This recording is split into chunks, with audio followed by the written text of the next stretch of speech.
You've probably heard this term thrown around in UFO circles, and it sounds, well, catastrophic, right? Catastrophic disclosure. It makes you think of global panic, riots in the streets, a total meltdown of society. But what if the real catastrophe isn't what we think it is? According to our source material from Dr. Stephen Greer, the real threat might be something far more calculated and far more sinister. So the common definition is pretty simple. It's the idea that all the UFO secrets get dumped on the public all at once, an uncontrolled leak. And the big fear is that humanity just couldn't handle it, that our faith in government, religion, everything would just evaporate, leading to total chaos.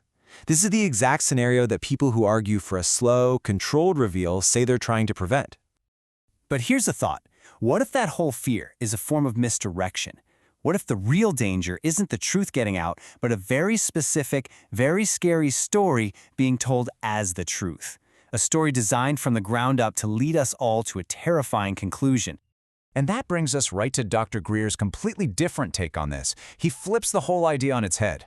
He argues that the real catastrophic disclosure is something far more intentional and, in his view, way more dangerous than any data dump could ever be. Let's break this down. On one hand, you have the common fear, an accidental leak of facts that we supposedly can't handle. But Greer's warning is about the exact opposite. Not an accident, but a meticulously controlled lie. The issue isn't that the facts are too much for us. It's that the facts are being twisted and weaponized to make us believe there's an existential threat. And the way he describes the potential impact, wow. He's not mincing words.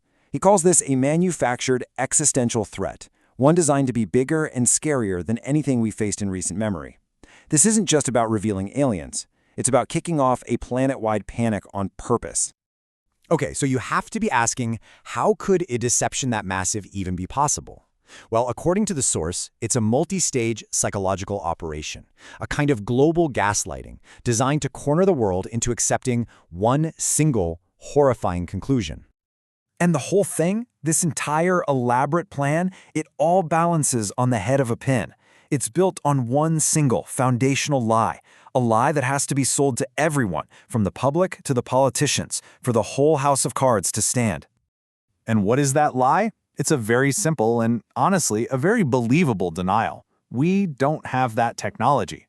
The claim that our own secret programs haven't built craft that can fly and maneuver just like the real UFOs. See, by officially denying that we can do these things, it leaves only one possible culprit when something truly bizarre happens. This sets up a perfect logical trap. Step 1, you deny you have these advanced man-made UFOs. Step 2, you then use those very secret craft to stage terrifying events. Think abductions, animal mutilations, scary flybys. So what's the result? For anyone not in on the secret, from you and me all the way up to the president, the only conclusion you can possibly draw is that there's a hostile alien threat out there. The alleged toolbox for pulling this off is pretty extensive. We're talking man-made alien reproduction vehicles that are indistinguishable from the real thing. Staged abductions to create a pool of terrified but very sincere witnesses. And get this, even things called programmed life forms, basically biological robots designed to look alien. All of this gets packaged into terrifying evidence binders to convince world leaders that the threat is real and that we have to go to war. Which leads to the billion-dollar question, or in this case, the trillion-dollar question. Why? Who on Earth benefits from tricking the entire planet into prepping for an interstellar war? Well, as it so often does, a big piece of it comes down to money. A staggering amount of money. The theory goes that the real UFO secret isn't just about aliens. It's about the technology. Specifically, new energy systems that would make oil, gas, and coal obsolete overnight. We're talking about disrupting over $100 trillion in global assets. That is a very, very powerful reason to keep a secret. But don't imagine this is some monolithic group of guys in a dark room all agreeing on a single evil plan. The source describes it more like a fractured transnational cabal with deep, deep disagreements. And while some of them might want the peaceful truth to come out, there's a powerful hardliner faction with much more extreme goals.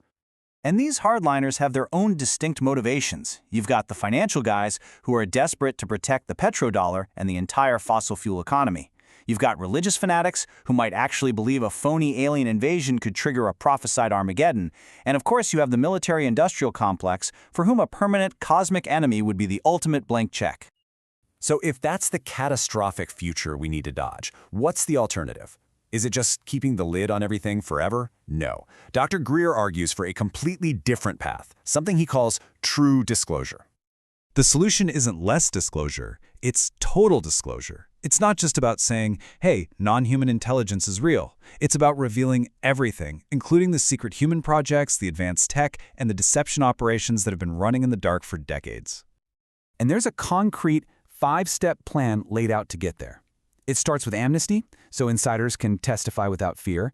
Then, a law enforcement op to seize all the tech being used for the hoax. After that, a crucial order: stand down all weapons systems targeting actual ET craft.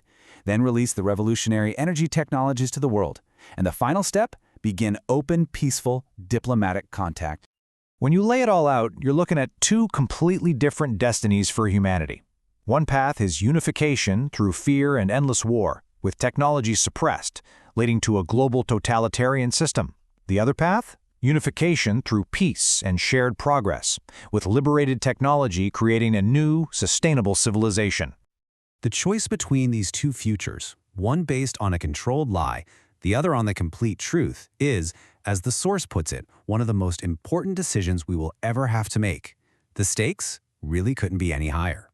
And that leaves us with one last thing to think about. For over 70 years, we've all been asking the same question. Are we alone? But maybe, just maybe, we've been asking the wrong question all along. Maybe the real question isn't whether we're alone, but rather, who is controlling the answer and why?